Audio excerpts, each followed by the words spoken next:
Hello everyone, welcome to environment IAS. Euro cup 2024 का final match कल हो गया है। काफी सेंसेशनल मैच था और इस मैच में स्पेन ने इंग्लैंड को हरा दिया है। स्पेन के लिए कल दोहरी खुशी का दिन था क्योंकि कल विंबलडन का भी फाइनल हुआ है एक दिन पहले और उस मैच में भी स्पेन के जो खिलाड़ी है उन्होंने मैच में वो विनर बने हैं। आपने कार्लोस अल्कारेज का नाम सुना होगा, तो ये विंबलडन जीते हैं। तो एक तरीके का ड्यूअल, दो बड़े टूर्नामेंट में जो है स्पेन को जीत मिली है। सो यूरो 2024 से स्टार्ट कर रहे हैं आज के पेपर के एनालिसिस को। सो 2024 का यूरो कप जो है वो जर्मनी में हुआ और यूईएफएए यानी कि यूरोपियन फुटबॉल एसोसिएशन का union of European football association Euro cup organize कराता है। इसमें यूरोपियन टीम पार्टिसिपेट करती है। 2024 का जो टूर्नामेंट हुआ है वो उसमें 24 टीम जो है उन्होंने क्वालिफाई किया था, उन्होंने फाइट किया और विनर जो है फाइनल मैच में इंग्लैंड और स्पेन के बीच मैच हुआ। 2-1 से स्पेन ने इंग्लैंड को हरा दिया। इंग्लैंड पिछले कुछ टाइम से काफी अच्छा खेल रही है, लेकिन बड़े टूर्नामेंट को फाइनली विजेता के फॉर्म में वो खुद को कन्वर्ट नहीं कर पा रही है, जबकि स्पेन पिछली बार की विजेता थी। इस बार भी अगेन उन्होंने चैंपियनशिप का टाइटल अपने पास में रखा है। स्पेन टीम की खासियत है यंग प्लेयर्स। आप देख सकते हैं लेमिने यमाल 17 इयर्स का स्कूल गोइंग फुटबॉलर जो अपना होमवर्क भी करता है और दुनिया के सबसे बड़े जो टूर्नामेंट में से एक टूर्नामेंट में सबसे चैंपियन टीम के लिए खेलता भी है। सो हाईली इंस्पायरिंग टीम है स्पेन की। और इसके साथ में जो है विलियम्स ने अभी फाइनल मैच में गोल भी किया था। तो काफी यंगस्टर्स है स्पेन की टीम में और वो स्पेन की टीम की रीढ़ की हड्डी है। सो जून 14 से लेके जुलाई 14 तक ये टूर्नामेंट हुआ। जुलाई 14 को फाइनल मैच था। 24 टीमों ने इसमें पार्टिसिपेट किया। जो टीम यूरो कप जीतती है उनको मिलता है ट्रॉफी और वो सोने की ट्रॉफी होती है 6 किलो की, 6.1 किलोग्राम की सोने की ट्रॉफी मिलती है प्लेयर्स को। और इसका जो ऑफिशियल लोगो है वो है Henri Delaunay cup. Official logo जो है वो है Henri Delaunay cup. Who was Henry Delonne? Basically he was an administrator। वो जो यूफा के एडमिनिस्ट्रेटर थे और उन्हीं के नाम से ये जो है कप और लोगो बनाया जाता है और ओरिजिनल नेम जो है ट्रॉफी का यही नाम है और 1960 से ये ट्रॉफी दी जाती है हेनरी डिलोने कप। जो टूर्नामेंट के खास बातें क्या है, ओरिजिनल जो ओपनिंग मैच है वो 14 जून को हुआ था। ग्रुप स्टेज के मैच जो हुए वो जून 14 से लेके जून 26 तक हुए। नॉकआउट की जो स्टेज थी उसमें राउंड ऑफ 16 जो जून 29 से लेके जुलाई 2 तक, क्वार्टर फाइनल हुए 5 और 6 जुलाई को और सेमीफाइनल हुए 9 और 10 जो है जुलाई को। सेमीफाइनल की अगर आपने हाईलाइट या पूरा मैच देखा हो तो लेमिने यमाल ने गोल किया था। 17 ईयर ओल्ड फुटबॉलर जो यूरो कप में खेलने वाला सबसे यंगेस्ट फुटबॉलर था, उन्होंने काफी सेंसेशनल गोल किया था और स्पेन को फाइनल में पहुंचाया था। और फाइनल मैच जो है 14 जो है जुलाई को हुआ है। स्पेन का हिस्टोरिकल रिकॉर्ड रहा है, चौथी बार यूरो कप जीता है। इस बार को मिला के पहले भी स्पेन ने 64 में, 2008 में, 2012 में जो है ये कप जीता है। रिकॉर्ड ब्रेकिंग विन रही है। So Spain secured their 4th European championship title. Dramatic final रहा और इंग्लैंड जो है काफी अच्छा खेल रहे थे, लेकिन फाइनली 2-1 से इंग्लैंड को डिफीट मिली। यंग टैलेंट जो है लेमिने यमाल, आल्सो विलियम्स ने काफी अच्छा परफॉर्म किया। अब इस तरह के बड़े टूर्नामेंट का एक बड़ा एस्पेक्ट ये होता है कि गेम को प्रमोट करना, ये एक एस्पेक्ट है, लेकिन स्पोर्ट्स इवेंट के इकोनॉमिक एस्पेक्ट भी है। जब भी कोई बड़ा टूर्नामेंट किसी कंट्री में होता है उस कंट्री की इकोनॉमी को बहुत सपोर्ट मिलता है। आप देख सकते हैं कि यूरो 2024 का जो जर्मनी में ऑर्गेनाइज हुआ उसका क्या इंपैक्ट पड़ा, इकोनॉमिक बूस्ट। ऐसा कहा जाता है, ऐसा एस्टिमेट है कि जर्मनी की इकोनॉमी को 2.5 बिलियन यूरो का फायदा होगा इस यूरो कप से, 2.5 बिलियन यूरो का। अगर टूरिस्ट की बात की जाए तो 2 मिलियन टूरिस्ट ने विजिट किया जर्मनी को because of this euro cup. अगर टीवी व्यूअरशिप की बात की जाए तो 5 बिलियन लोगों ने, 5 बिलियन लोगों ने मैच को देखा। अगर सोशल मीडिया एंगेजमेंट की बात की जाए तो 1 बिलियन इंटरेक्शन रहे, यानी कि आप ट्विटर या इंस्टाग्राम या फेसबुक या यूट्यूब पर इंटरेक्शन जो रहे या यूरो कप को लेके जो इंटरेक्शन रहे ऑडियंस के वो 1 बिलियन थे। आल्सो इंफ्रास्ट्रक्चर में इंप्रूवमेंट हुआ, जैसे 500 मिलियन यूरो का इन्वेस्टमेंट किया जर्मनी ने अपने इंफ्रास्ट्रक्चर को अपग्रेड करने में।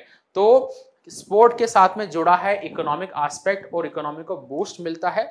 इंडिया शुड आल्सो ट्राई कि बड़े जो टूर्नामेंट है, यूरो कप में तो हम ऑर्गेनाइज नहीं कर सकते, लेकिन फिर भी जैसे एशियन कप फुटबॉल है या साउथ एशियन फुटबॉल है, उनमें हम जो है रेस्पॉन्सिबिलिटी ले सकते हैं कि हम गेम को ऑर्गेनाइज करें। तो Indian government should also try for this. तो ये फर्स्ट न्यूज था। सेकेंड न्यूज, स्पेन के लिए दूसरी बड़ी न्यूज, बड़ी जो जीत है, स्पेन के दिन बहुत अच्छे चल रहे हैं आजकल। सो कार्लोस अल्कारेज जो बहुत बड़े प्लेयर है, तो 2024 का विंबलडन जीता है और लास्ट ईयर भी इन्होंने जीता था। So finally the final, last year का रीमैच था। लास्ट ईयर का रीमैच इसलिए था क्योंकि फाइनल में जो है, जो इस साल जो खिलाड़ी खेले हैं लास्ट ईयर भी वही खेले थे।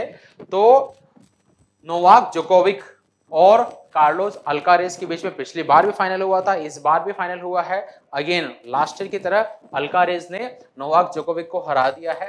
अल्कारेज जो है स्पेन से आते हैं। फाइनल मैच जो है वो 6-2, 7-6 या ब्रैकेट में 7-4 से इन्होंने जीता है। वो यंग स्पेनिश सेंसेशन है और ये मैच जो है 2 घंटे और 27 मिनट तक चला। फाइनल मैच हमेशा विंबलडन का बहुत सेंसेशनल रहता है, लंबे टाइम तक, कई मैच जो है 4-4, 5-5 घंटे तक चलते हैं। तो again good news for Spain. Sports की न्यूज जो है आजकल हाईलाइट बनी हुई है, तो इनको कवर करना बहुत इंपॉर्टेंट है। यूपीएससी आईएएस में भी स्पोर्ट्स के क्वेश्चन आते हैं। आल्सो क्रिकेट की जो न्यूज है, तो एक न्यूज फुटबॉल की, एक जो है टेनिस की, अब है क्रिकेट की न्यूज। तो जिमी एंडरसन, जिनको जेम्स एंडरसन कहा जाता है, आपने क्रिकेट खेलते हुए देखा होगा, इन्होंने टेस्ट क्रिकेट से रिटायरमेंट ले लिया है। खास बात यह है कि टेस्ट क्रिकेट में इनके 704 टेस्ट विकेट्स इन्होंने दिए हैं। सो इनको माना जाता है one of the greatest fast bowler of entire test arena. So Jamie Anderson या जो इंग्लैंड के बॉलर है, ये 2003 में इन्होंने डेब्यू किया और फास्ट बॉलर माने जाते हैं, स्पेशली स्विंग बॉलिंग के लिए बहुत जाने जाते हैं। इनकी बॉल अगर आप मैच में देखी हो तो सरप्राइजिंग वे में स्विंग करती है। रिटायरमेंट ले लिया है टेस्ट क्रिकेट से 20 ईयर्स के बाद में। 12 जुलाई को इन्होंने रिटायरमेंट लिया है और 188 टेस्ट मैच इन्होंने खेले हैं, जिसमें 704 टेस्ट विकेट लिए हैं। तो very successful cricketer, very successful bowler रहे हैं ये अपने करियर में। आल्सो ये जो न्यूज है वो पिछले कुछ दिनों से सेंसेशनल न्यूज बनी हुई है। आईएएस ट्रेनी आईएएस पूजा खेड़कर केस। इस केस में नए नए खुलासे रोज हो रहे हैं।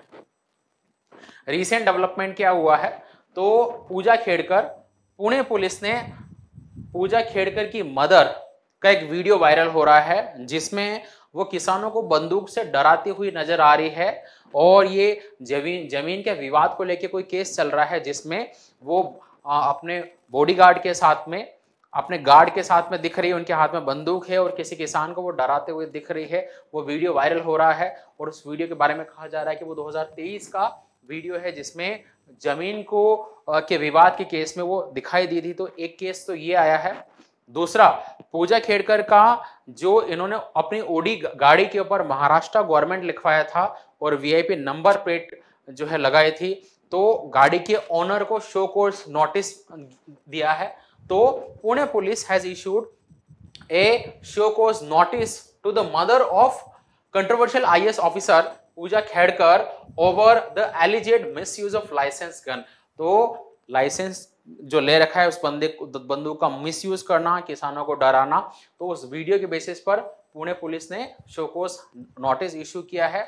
मनोरमा खेड़कर जो है पूजा खेड़कर की मदर है, तो वो सरपंच है अहमदनगर के बलगांव विलेज की, और वो पिस्टल हाथ में रखे हुए दिखाई दे रही थी वीडियो में और डिस्प्यूट चल रहा था। तो पूजा खेड़कर केस में ये एक डेवलपमेंट आया है। दूसरा, Pooja Khedkar allegedly used a red beacon light on Audi car and also got Maharashtra government return on it. बिना परमिशन के अपनी गाड़ी पे लिखा दिया महाराष्ट्र सरकार। ठीक है, तो Pune RTO had issued a notice to city based private company which is the registered owner of Audi car that 34-year-old Pooja Khedkar used during posting in Pune। तो उस कंपनी जिसकी कार है उसको नोटिस जो है इशू किया है। ये तो दो रिसेंट डेवलपमेंट हुए हैं। इसके अलावा पूजा खेड़ के बारे में बेसिक जानकारी, पूजा खेड़कर 2022 बैच की एक ट्रेनिंग आईएएस ऑफिसर है। इनकी लवासना में ट्रेनिंग चल रही थी और उसके बाद इनको फील्ड में भेज दिया गया as a training IAS officer. इनको महाराष्ट्र कैडर मिला था और पुणे में इनकी ट्रेनिंग चल रही थी। वहां पर पुणे कलेक्ट्रेट में इन्होंने कुछ ऐसी चीजें की जो अनबिकमिंग एन आईएएस ऑफिसर के तहत आती है।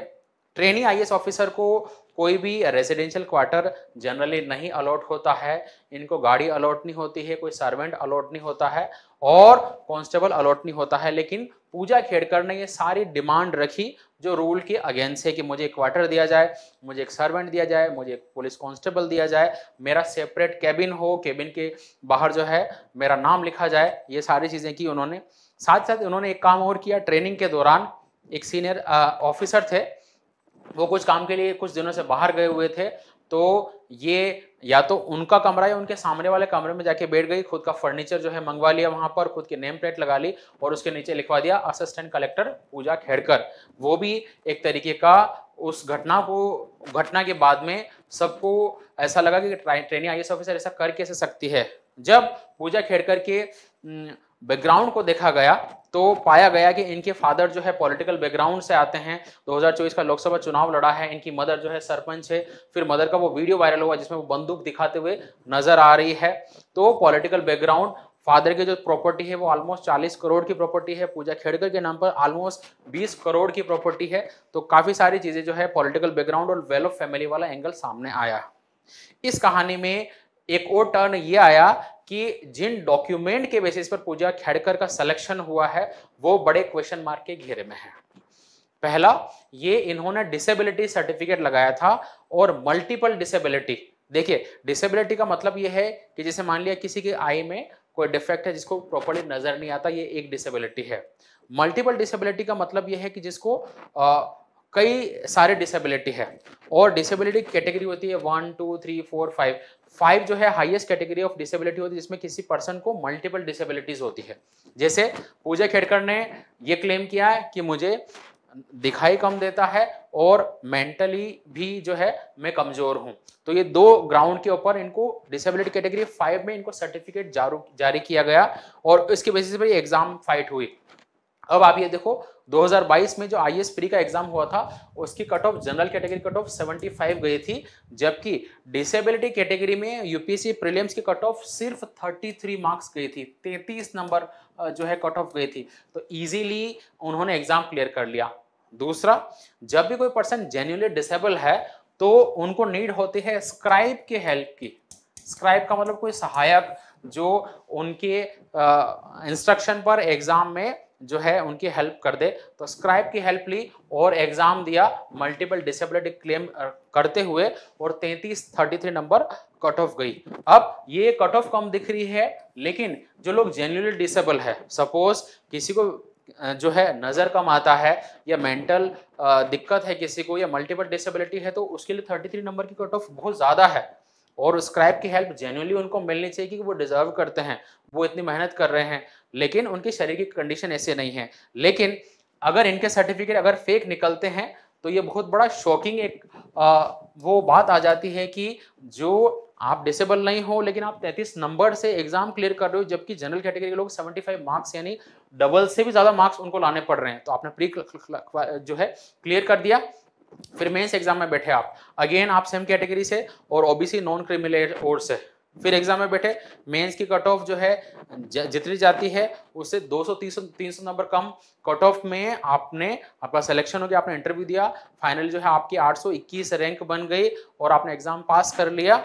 ठीक है, तो एलिगेशंस ये है कि जिस कैटेगरी में आप बिलोंग नहीं करते हो उसका क्लेम कर रहे हो, डिसेबिलिटी कैटेगरी। दूसरा, ओबीसी नॉन क्रिमिनल कैटेगरी में जो है कंडीशन ये रहती है कि फादर की इनकम या पेरेंट्स की इनकम 8 लाख से कम होनी चाहिए। आपके फादर की इनकम 40 करोड़ से ज्यादा है या उनका असेट जो है 40 करोड़ से ज्यादा है, तो ये तो हाईली कॉन्ट्राडिक्टरी है कि आपका ओबीसी नॉन क्रिमिनल का सर्टिफिकेट बन कैसे गया। तो डॉक्यूमेंट वेरिफिकेशन वाला जो केस है, साथ ही इनको ये कहा गया कि आप डिसेबिलिटी का जो सर्टिफिकेट है वो एम से वेरीफाई कराओ, लेकिन कोरोना वायरस की ये बोला कि मुझे कोविड इन्फेक्शन हो रहा है और 6 बार ये इन्होंने वहां जाने से मना कर दिया कि एम्स में मैं जो है अपना वो नहीं कराऊंगी, टेस्ट नहीं कराऊंगी, और किसी एक प्राइवेट लैब से या किसी दूसरी जगह से उन्होंने वेरीफाई कराया और डॉक्यूमेंट भेजे, तो वो भी एक अलग टाइप की कंट्रोवर्सी है। इनके डॉक्यूमेंट को दोबारा वेरीफाई किया जा रहा है। साथ ही साथ पीएमओ प्राइम मिनिस्टर के ऑफिस ने भी इस मैटर का संज्ञान लिया है और उन्होंने एक कमेटी बिठाई है जो इस मैटर की डॉक्यूमेंट की इंक्वायरी करेगी। साथ ही साथ लबासना जहां पर ट्रेनिंग होती है आईएएस ऑफिसर की, उन्होंने भी इस केस के बारे में रिपोर्ट मांगी है। तो मल्टीपल एजेंसी जो इसमें इन्वॉल्व हो गई है और यही एक सोशल मीडिया का एक पॉजिटिव इम्पैक्ट जाता है कि जब भी ऐसा कोई केस आता है और सारे देश की जनता अगर उस पर कमेंट करे या उस मैटर के बारे में बात करे तो निश्चित रूप से मैटर हाईलाइट होता है और हायर अथॉरिटी इसके ऊपर एक्शन लेती है। तो पूरा का पूरा मैटर जो है हो सकता है कि अब दूध का दूध और छाछ की छाछ हो जाए इस मामले में, लेकिन आप ये देख सकते हैं कि अगर ये सारी बातें सही निकलती है तो कितना गलत है आप एक अलग कैटेगरी से देश की हाईएस्ट जो सर्विस है उसमें चले जाते हो और उसमें जाने के बाद आप शांति से नौकरी नहीं करते हो। आप क्या करते हो, जाते हो और कई सारी चीजें ऐसी डिमांड करते हो जिसके लिए आप एलिजिबल भी नहीं हो, उसके लिए आप पॉलिटिकल प्रेशर भी बनाते हो कलेक्टर ऑफिस के ऊपर कि मुझे ये सारी चीजें अवेलेबल कराई जाए। तो ये कितना गलत है, किसी भी आईएएस ऑफिसर को इस तरीके का व्यवहार नहीं करना चाहिए। जब और इनके मदर की वीडियो जो वायरल हो रही है उनसे पता लग रहा है कि किस तरीके के बैकग्राउंड से वो आते हैं। तो कभी भी हमें इस तरीके का मोटिवेशन नहीं रखना है और बहुत सीरियसली और जेन्युइनली और ऑनेस्टली एग्जाम को प्रिपेयर करते हुए क्वालिफाई करना है। जनता की सेवा को मेन जो है ध्यान में रखना है। Thank you very much.